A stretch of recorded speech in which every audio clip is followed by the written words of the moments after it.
Dear Toastmasters and welcome guests, it's Christy, me again. And tonight I'm going to talk about the story about stuff. Well, what the textbook says, all the stuff goes through a system, from instructions to production to distribution to consumption to disposal. All together is called material economics. But there are lots of missings in these explanations. Well, this system looks fine, no problems. But the truth is, it's a system in crisis. The reason why it's a system in crisis is because it's a linear system and we live on a finite planet. In real life, those things not just happen on these blank white pages. It's interacting with societies, and cultures, economy, and the environment. So let's see what's missing from these pictures. Well, the most important things missing is people. Yes, people. People live and work along the systems. But in these systems, some people have a little bit more matter than others. Why? The government. Well, I'm using a person to symbolize the government because I'm holding the truth to the value and visions that the government should be of the people, by the people, for the people. They should watch out for us, take care for us, and that's their job. And here came along with corporations. The reason why the corporation looks bigger than the government is the corporation is bigger than the government. Over the hundreds largest economies in the world right now, 51% are corporations. And the corporation is full in size and powers, you can see a little bit change of the government. It seems like he can take care of those guys much more than us. So, let's see what else missing from these pictures. Let's start from extractions. Extractions, which is a fancy word of a natural resource exploitation, which is a fancy word to trashing the planet. How does that look? Well, we cut down the tree, we burn the mountains to get metal inside, and we use all the water and wipe out all the animals. Here, we're running up our first limitations. So, during the past 30 years, 1/3 of the natural resources based on consumer are gone. What did we do to respond to these limitations? Well, it's simple. Let's take it from somebody else. Here is a third word, which another word means our stuff is somehow taken from someone else's land. How does that look?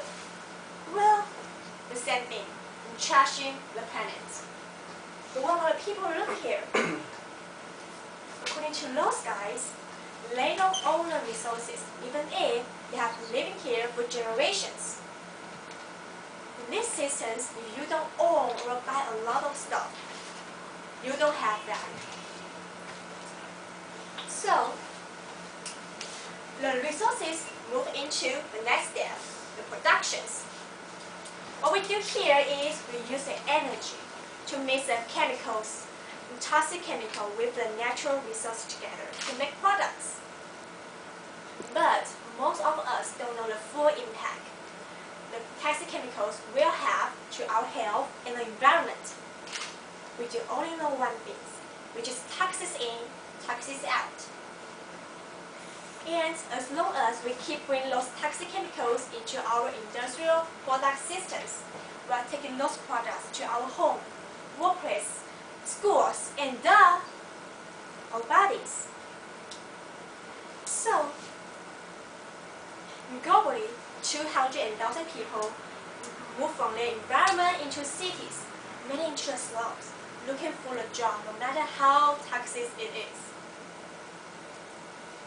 And that leads to another limitations, because yuck, who else wants to look and smell at those toxins? What do? Well, it's simple. They book a factory overseas to pollute someone else's land. And that's, after they produce the products, it goes to here for distributions, which is another word means to selling all the toxic junk as soon as possible. The main purpose here is to keep the price down, keep the people buying, and keep the inventory moving.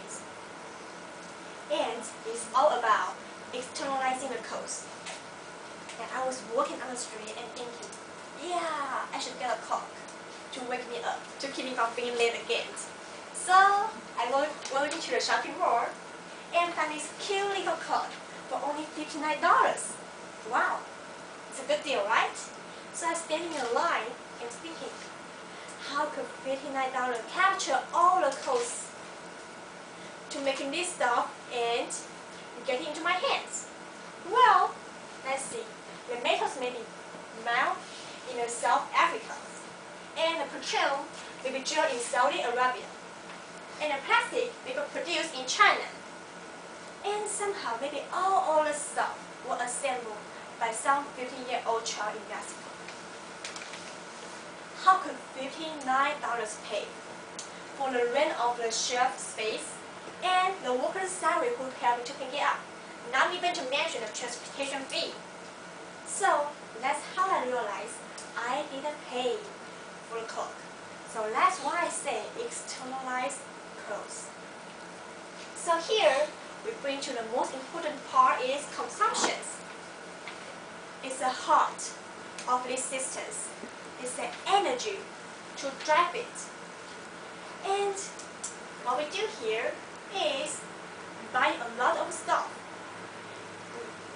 During the financial crisis, and our presidents could have suggested any number of programs to grieve, to help, to hold.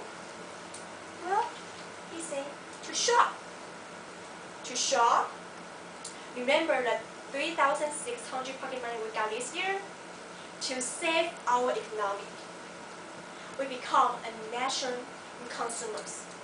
Not mother, not teacher, not farmer, but consumers. Those guys says the economy's ultimate purpose is to produce more consumer goods. More consumer goods? Our ultimate purpose? Well, now provide the health care, education, the safe transportations, the sustainability, or the justice, but consumer goods? How do they do that? Well, the two effective strategies are the planned obsolescence and the perceived obsolescence. The planned obsolescence actually means designed for the dump. They actually make the stuff to break fast, and so we can chuck it and buy a new one.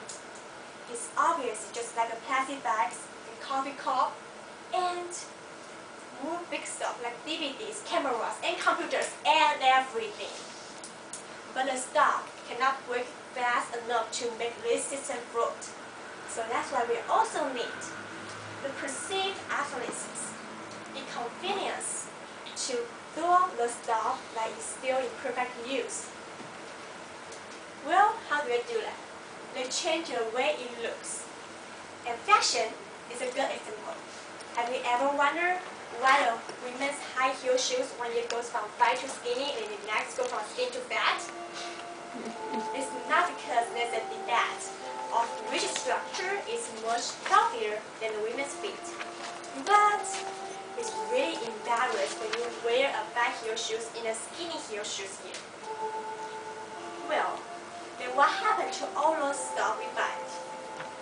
They all go into garbage, which means the disposal.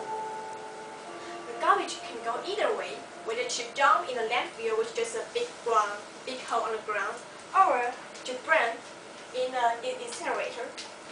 And either way, they pollute the land, the air, the water, and don't forget, change the climate. So, some people don't want to deal with it, so they just explore the disposal. Does recycle help? Yes, recycle help, but recycle is not enough for a couple reasons. Because the garbage that we produce from our home, just the tip of the iceberg. So, what can we do? You see, it's a sentence in